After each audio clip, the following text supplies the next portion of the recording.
Nike Dunk Low Mushroom 2025.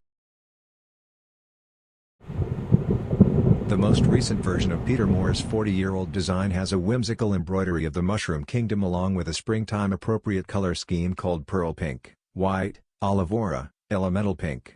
Around the lower heel, plants and fungi grow from the midsole, while figures in the shape of snails emerge across the forefoot. In order to add additional individuality to the pair, profile swooshes and tongues choose unconventional fabric construction.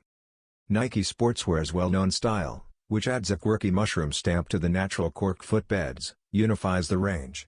On the tongue, the eco-friendly material also replaces Nike-branded labels. You may view official look of the Dunk Low mushroom, which is modeled after a mushroom. Nike.com is anticipated to debut the pairs in the United States by the end of May.